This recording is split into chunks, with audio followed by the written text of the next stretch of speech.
Assalamualaikum warahmatullahi wabarakatuh. Perkenalkan, nama saya Roy Darwin. Saya dari alumni SMK Muhammadiyah, lulusan angkatan tahun 2013-14. Alhamdulillah sekarang saya posisi saya ya, saya berada di kedudukan Staff Engineering perusahaan IHI Tako Jepang. Saya sudah tinggal di Jepang selama 3 tahun setengah atau 3 tahun 6 bulan ya. Mungkin ada apa saya diundang ke sini buat Pak Dede. Ya, jadi kita talk show saja, Roy. Kita tanya jawab saja karena tapi. Jadi Roy itu dulu kerja di HPPM ya, Roy? Iya. Berapa tahun? 2 tahun. 2 tahun. Jadi memang seperti itu Bu kondisinya, 2 tahun putus kontrak. Dia sekarang 3,5 tahun ya di Jepang. Kenapa enggak balik kerja di Indonesia, Roy? Juga ada HPPM menawarin 15 juta, minta apa? Digajinya 15 juta, rumah udah disediain, pengen cari BNT tapi nggak mau. Nggak mau, ternyata 15 juta. Kalau di Jepang 38 juta ya, Roy? Iya. Nah, Roy ini ada di Indonesia karena beliau tanggal 3 September mau nikah dulu, Bu.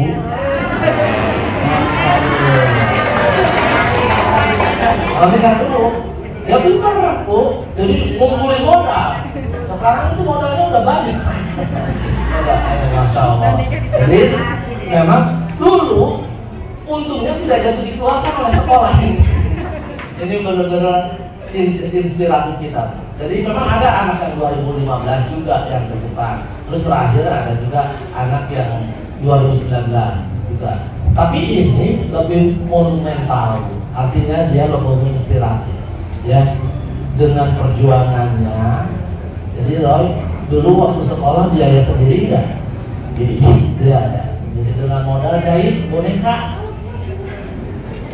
Dengan jahit boneka, Bu. Modal jahit boneka. Nah, terus di HPPM ngumpulin modal buat kuliah, gitu ya? Iya, buat kuliah. Nah, setelah kerja di Jepang, dia ternyata bukan pendapatan dari perusahaannya saja. Kamu di kota mana sih Jepang? Nagano. Nagano. Udah berpindah-pindah nggak? Di Nagano. Enggak, di Nagano terus. Di perusahaan apa itu? Turbo charger. Ya, turbo charger. Kalau di Indonesia itu injection lagi. Oh, gitu ya. Tapi beda sistem itu kan. Kalau tujuannya sama sih buat ramah lingkungan, sama ini apa, irit makan. Nih, Bapak mau tanya, ada kesulitan enggak? Misalnya makannya di sana, terus biaya hidupnya bagaimana gitu.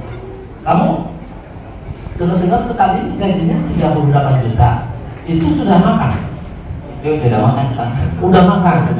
Udah biaya yang lainnya? Udah Biaya mes segala macam? Udah. Sebenarnya biaya makan berapa sih? Kalau untuk biaya makan itu emang sih makan sendiri ya Pak. Kalau di Jepang itu nggak kayak di pabrik Indonesia. Kalau di pabrik Indonesia kan ada makan siang, makan pagi juga kadang ada ya pada perusahaan. Tapi kalau di Indonesia di Jepang itu pure makan itu kita yang bikin. Oh, bikin sendiri? Iya. Kamu bikin apa sih? Pagi siang sore itu ya gimana? Masakan Jepang atau masakan Indonesia? Masakan Indonesia. Ada bahannya. Di Jepang itu ada halal food juga. Jadi ada orang Indonesia yang berjualan di Facebook. Jadi kita tuh pesan online gitu kan, bahan baku yang dikirim dari Indonesia, terus buat pasarin di Jepang. Alhamdulillah. Tapi ya alhamdulillah, Bu, jangan takut anak-anaknya pasti Jepang makan babi ya. Soalnya pasti di sini juga kan udah diajarin kanji botaniku, kanji daging babi gitu. Pasti diajarin. Oh, kalau kanji botaniku berarti daging babi gitu ya? Iya. Oh iya. Ya nanti juga di bahasanya juga mengenal mana yang tidak boleh, mana yang nggak boleh. Ini pertama makanan dulu ini Roy. Coba ceritakan makanan.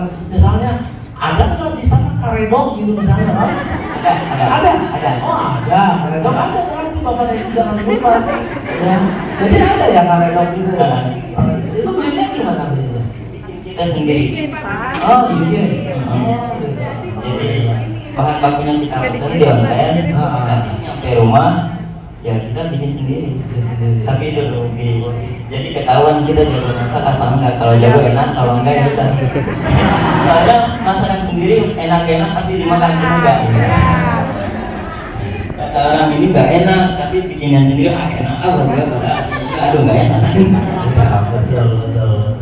Jadi memang kalau makanan itu tergantung kemandirian kita. Jadi memang anak sudah mulai mandiri gitu ya. Jadi alhamdulillah. Nih Roy, tahun pertama kamu digaji berapa oleh perusahaan itu? Tahun pertama masih kisaran di angka 28 karena harus bayar pajak sebesar 6 juta pajak daerahnya. Pajak daerah 6 juta. Dari bulan 1 pertama di Jepang sampai bulan 12 itu 6 juta pajak daerahnya. Tapi setelah lepas dari itu normal aja, bisa disamain kayak orang Jepang lagi. Oh samain orang Jepang lagi. Kisaran di angka 2 juta, tapi ya 2 juta ya 20.000 yen. Itu nggak ada artinya. Saya yang ngerasain sendiri karena ya perusahaan itu menggaji ya dilihat dari daerahnya dulu. Oh daerah ini pajaknya sekian berapa gitu. Berarti saya harus menggaji segini dong gitu.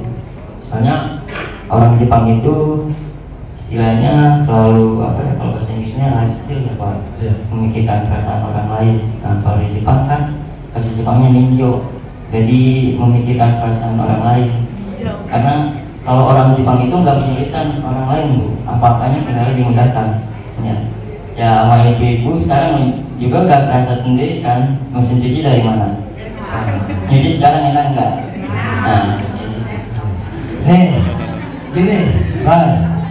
Kenapa sekolah ini menginginkan anak-anaknya ke Jepang, nggak ke Korea, ya nggak ke Taiwan? Sebenarnya apa sih yang membedakan Jepang dengan negara-negara itu gitu? Karena apakah jaminan kesehatannya diperhatikan atau lemburannya diperhatikan? Coba ceritakan, Pak. Ya, kalau uang mah nomor sekian lah ya, udah tahu juga ya. Tapi kalau kerja di Jepang kita itu yang diutamakan itu keselamatan sama kesehatan. Ya pasti segala sesuatu pekerjaan kalau di Jepang itu kita juga harus memikirkan keselamatan dan efek sampingnya gitu kan. Ya alhamdulillah dari Jepang itu kalau misalkan ada sedikit aja hal yang mengganjal dari keselamatan atau efek samping itu pasti di kaizen atau diperbaiki.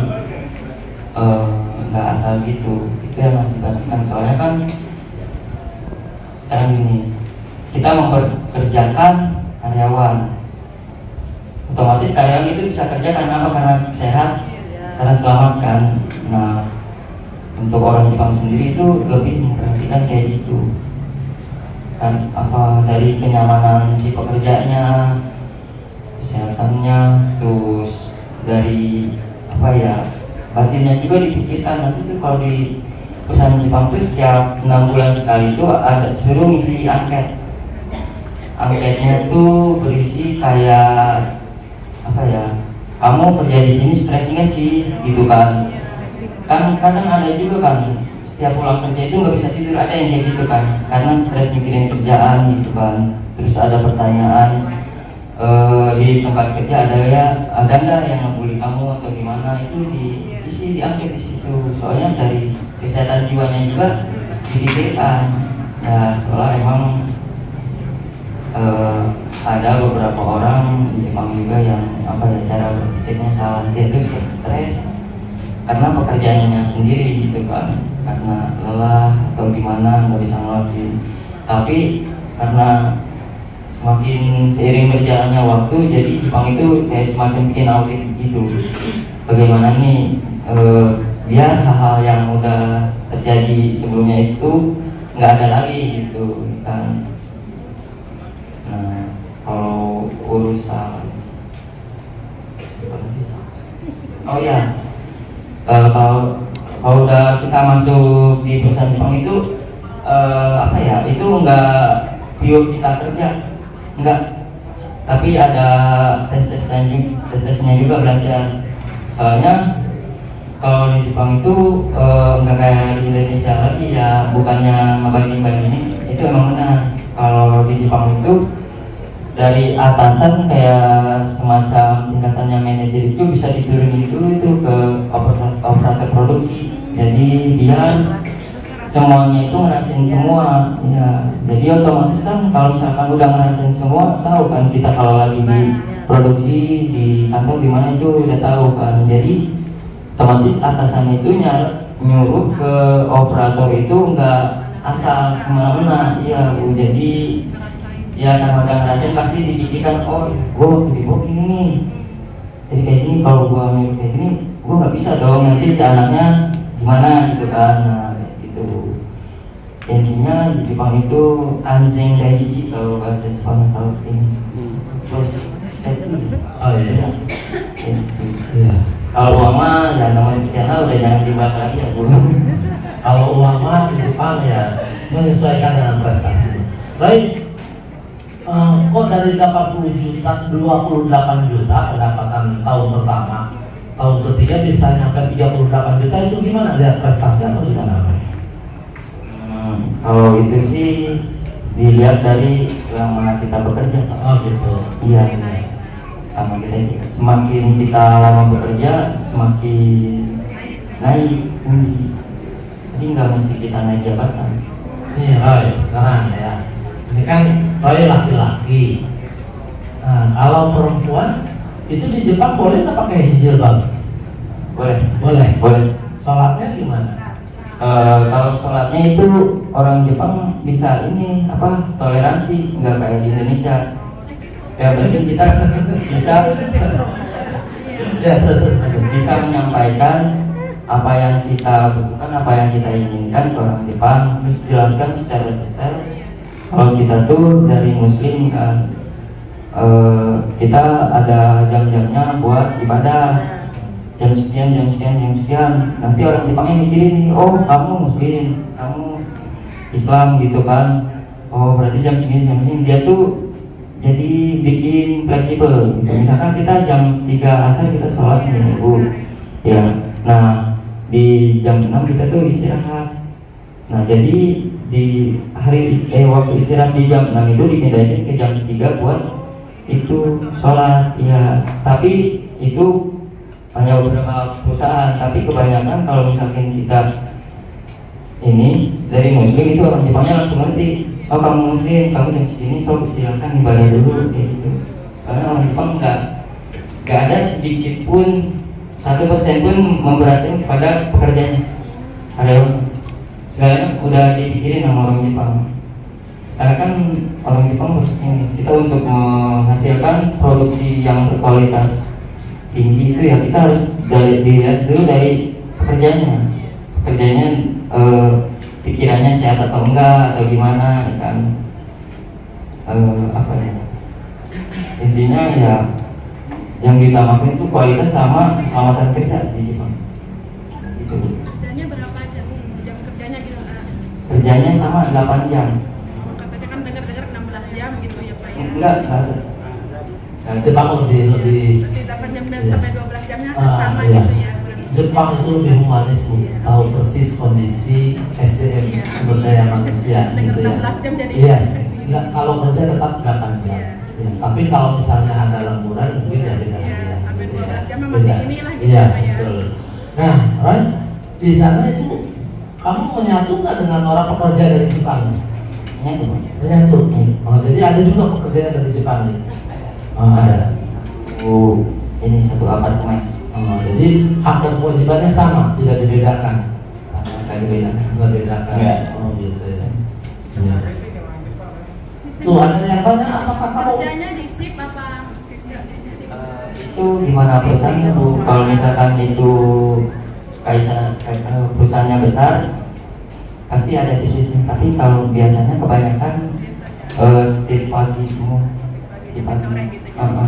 Kerja itu dari Senin sampai Jumat. Kalau misalkan hari libur ya kayak hari Sabtu Minggu, tapi nggak mungkin sih ada kerja ini paling banyak yang hari Sabtu Minggu itu bisa libur gitu ya. ya, dikalikan 3 gajinya. Oh, 3 lipat gitu jadi. Ya, misalkan lembur hari Sabtu itu gajinya di angka 1.200.000 itu kan sehari itu 1.200.000 dikali 3 aja. Jadi 3.600.000 sebulan ya. Sehari. Oh, bagus. Buat hari Sabtu doang itu. Buat hari Sabtu doang gitu. Satu harinya 1 juta. Oh, saya harus Sabtu kesana aja. Tempat tinggalnya itu disediain perusahaan apa kita nyari sendiri? Kalau tempat tinggal itu udah perusahaan yang sediain, nggak Nggak kos sendiri. gitu, misalnya kita sendiri kos gitu. Iya, pokoknya Ada mesnya gitu. circle-nya gini Bu, si anak berangkat nih dari Soekarno Hatta, Iya.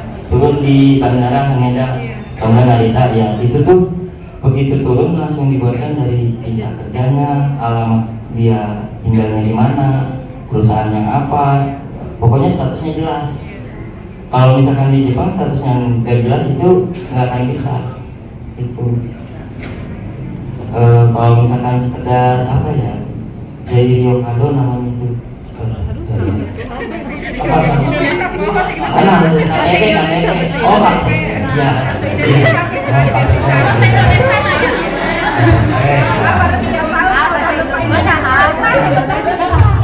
Kamu itu kamu bicaranya di depan masyarakat Indonesia bukan di depan masyarakat. Iya. Ini istilah KTP-nya ya KTP gitu ya. Iya, di KTP-nya juga jelas. Jelas. Jadi memang saya cerita anak ini, alhamdulillah, berarti memang pemerintah Jepang itu sangat memperhatikan kondisi kesehatan. Kalau sakit langsung dibiayain ada? Ada. Langsung dibiayain. Ada Hokengso namanya, kartu Hokengso. BPJS. Bukan BPJS Bu. Bukan. Ada. Dari Jepangnya langsung, dari negara yang bikin. Dari negara yang bikin, ya tidak terbatas orang kali Bu. Misalnya kalau dia opname 6 hari harus sudah keluar, nggak ada misalnya kalau belum selesai ya. Iya. Atau pengobatan tidak generik semua obatnya gitu. Kalau di Jepang itu kalau sakit pakai biaya sendiri itu paling di masalah gigi. Kalau misalkan sakit gigi itu biaya sendiri, tapi lepas dari gigi itu semua dibiayain sama negara, bukan sama perusahaan tapi sama negara. Negara yang bayarin. Kira-kira kenapa ya? Kalau sakit gigi bayar sendiri, kalau sakit ya mudah-mudahan tidak sakit gigi ya Bapak dan Ibu. Jadi rambut Bapak dan Ibu kalau sebelum datang ke Jepang ada yang bolong cabut aja dulu supaya tidak sakit gigi. Nah, kenapa? Kenapa kalau sakit gigi kita harus bayar pakai uang sendiri? Karena kan kalau gigi itu yang ngurusin kita sendiri, gimana dari pola makan kita sendiri. Ya kan? Kalau misalkan gigi bermasalah itu kesalahan siapa? Ya, iya makanya itu sendiri. Itu sebagai ini mungkin ya sanksi sosial gitu. Bagus. Ya, terus Roy, kamu kan kerja di ruangan dan ada orang Jepang. Pernah nggak ada ketertarikan sama orang Jepang?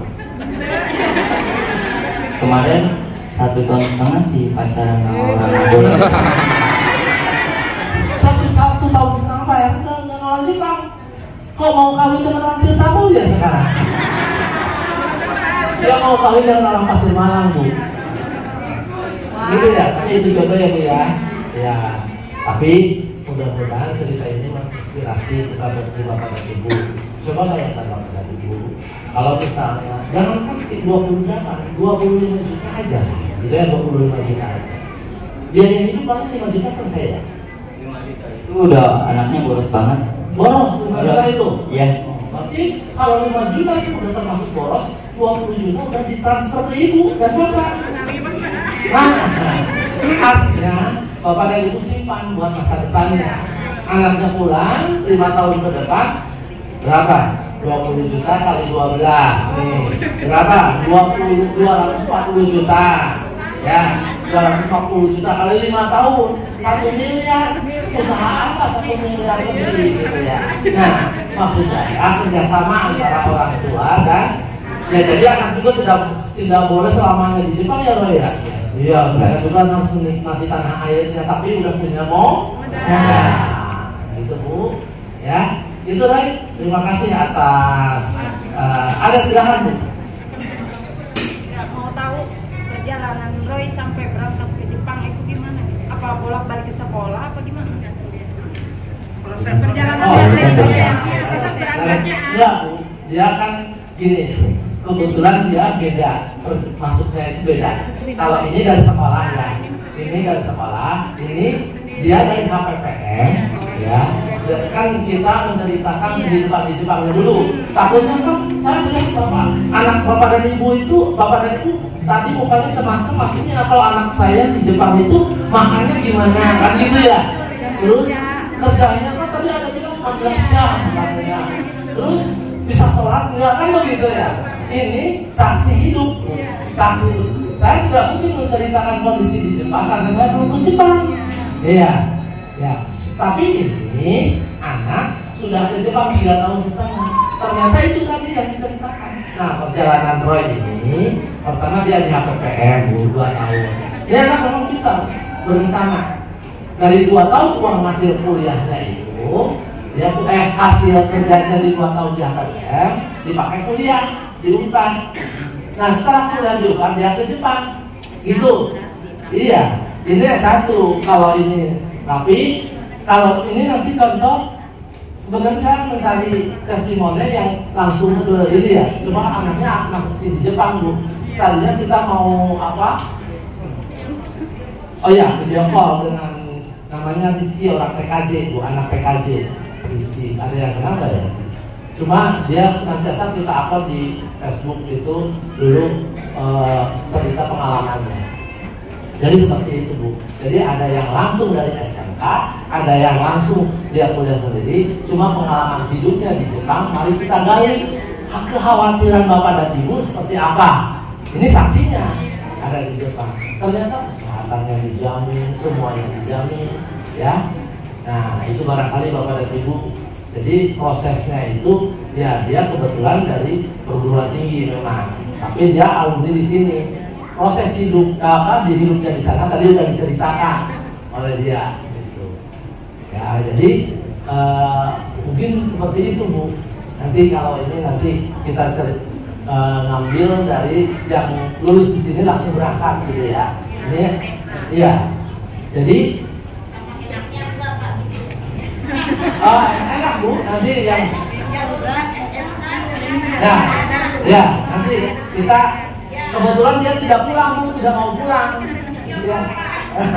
Nanti kita waktunya kalau video call kan di bawah itu juga banyak Bu yang menunggu mau ini ya. Nah itu mungkin Roy ya, terima kasih. Nanti ada lagi Bapak dan Ibu yang ditanyakan. Tempe tahu banyak ya di sana, tempe tahu. Banyak.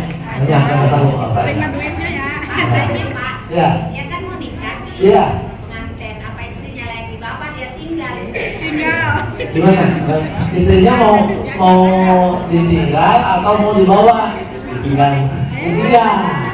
Ditinggal. Jadi setahun 2 kali dia kirim. Setahun 2 kali dia pulang. Kalau kirim uangnya setiap bulan. Iya, setiap bulan pulang. Orang Pasir Malang istrinya Bu. Teman sekolah waktu SMP ya? Iya, teman sekolah waktu SMP. Ya, itu Bapak dan Ibu. Kalau tidak ada lagi nanti saya akan pindah ke yang sampingnya. Ya, ada lagi? Silakan. Ini kehidupan di Jepang ya Bu. Kehidupan Jepang. Nanti kalau masalah pendaftaran segala macam ini Ibu Farida konsultannya. Gimana Bu?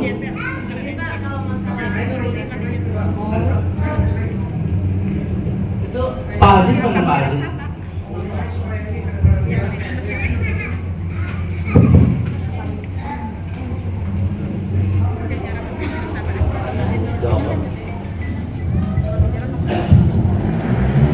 Assalamualaikum warahmatullahi wabarakatuh. Waalaikumsalam warahmatullahi wabarakatuh.